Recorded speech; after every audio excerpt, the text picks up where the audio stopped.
What is going on? It is Nate the Game Guy coming back with another video at hand, and today I want to talk to you guys about struggles when collecting for obscure consoles and handhelds.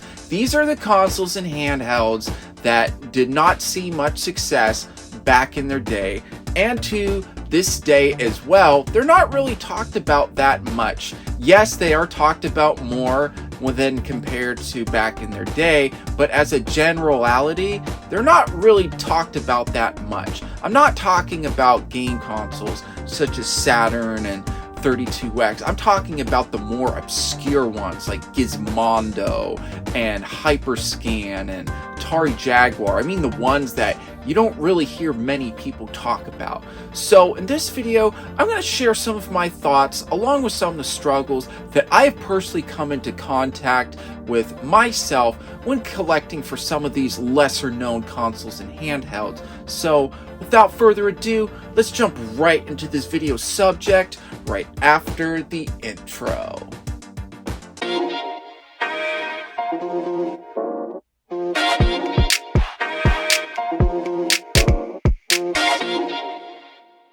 Alright, so I want to start things off strong in this video when talking about some of the struggles that you will come across when collecting for some of these lesser known consoles and handhelds, and that is finding replacement parts.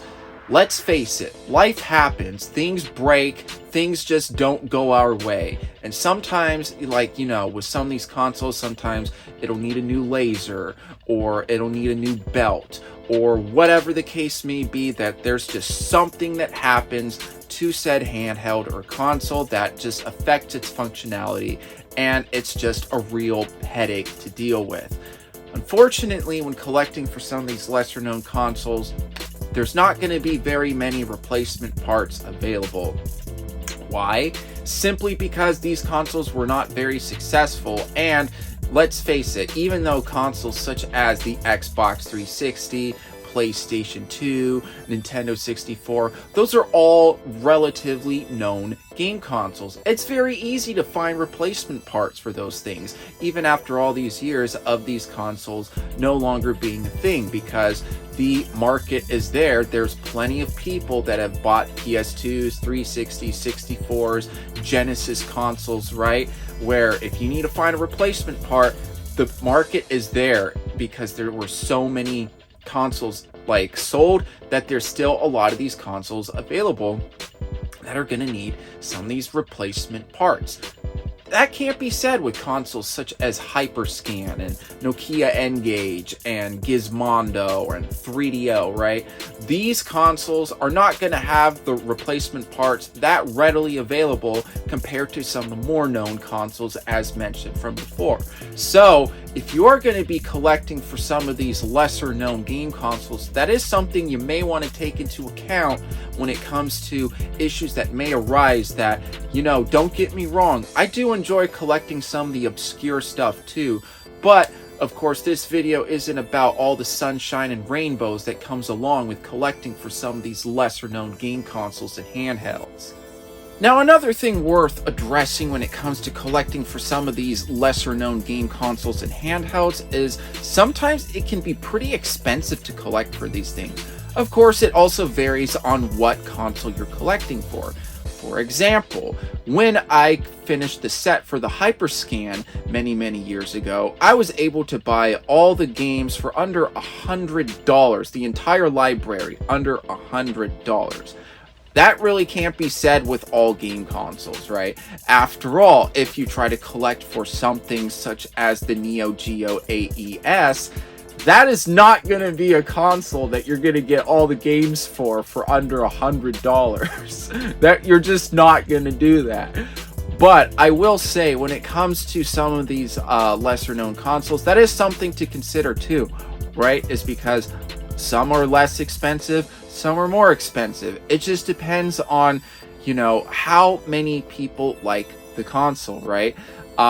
Me personally, I feel the reason why the Hyperscan was so cheap at the time for me to collect for it is just because there's not really anything on the Hyperscan that's really worth going out and playing. I mean, I decided to pick it up and add it to my collection just because I did have a little bit of a nostalgia trip for things from 2006 at the time. That was a thing that came out during that year, and I just wanted to add it to the game room.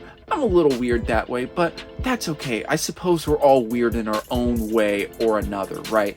But I will say, when it comes to collecting for some of these obscure consoles and handhelds, that is something to take into account, is that sometimes it can be pretty pricey for collecting for some of these things. So another really important thing to discuss when it comes to collecting for obscure consoles and handhelds is sometimes there is very limited knowledge out there for some of these consoles and handhelds. For example, if you try to find questions and answers to things such as 64, GameCube, Super Nintendo, Genesis, right, most of the time you're gonna find the answer to your question or the fix to your problem, most of the time, no problem, because those consoles did relatively well back in their day. So there was plenty of people that bought these things. They are still around, and you know, it's not that hard to find fixes to your problems most of the time.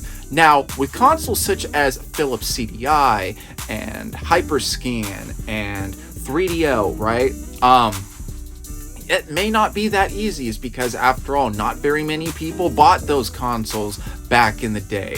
And because not very many people bought those consoles back in the day, the support that you may need in case if something happens, or if you're trying to Google a question or whatever, or try to search through a Reddit community or whatever, you're not gonna have as easy as a time when finding like the answer to your question for something such as PS2. I realize that this segment also kind of ties into the first segment of struggles when collecting for some of these consoles and handhelds, but it is something that is worth talking about, because after all, this also ties into, you know, you may need to find a replacement part that may not be available to you, but of course that also ties into, as mentioned, the limited knowledge available for some of these consoles.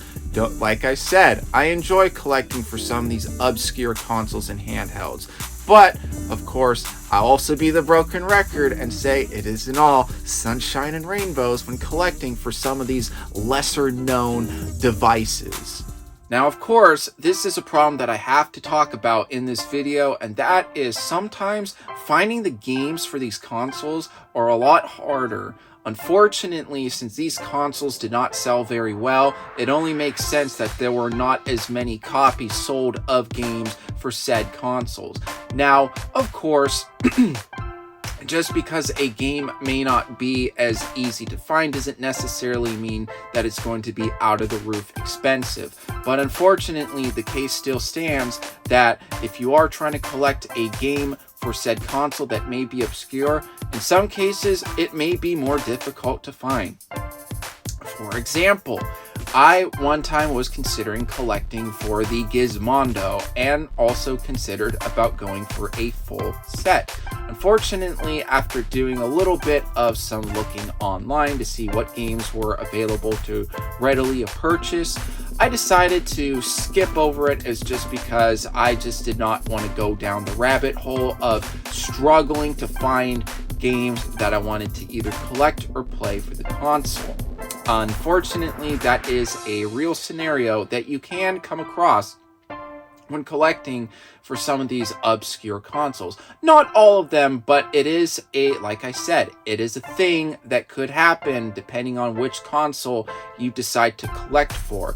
So of course, when you are thinking about going for, I don't know, a Philips CDI or a Gizmondo or whatever your console of choice may be, that may be a scenario that you may come across, and that is the fact that some of these games may be more difficult to find for these handhelds and consoles. Alright, and that'll conclude my video for struggles when collecting for obscure consoles and handhelds. What do you guys think? Did you find any information to be entertaining, informative, educational, any of that good stuff? If you believe so, feel free to comment in the comment section down below. I would love to hear what you guys have to say. Of course, please do consider giving this video a like. Helps boost it up into the YouTube algorithm so more viewers such as you can find videos just like this. Of course, please do consider subscribing because I post a ton of content when it comes to game collecting tips, and other video game related subjects. So if that is something that piques your interest, please do consider subscribing. But if you're going to subscribe, don't forget to hit that bell notification button so that way you will be notified when I upload a video just like this. I hope you guys did enjoy the video, and I'll be seeing you guys next time.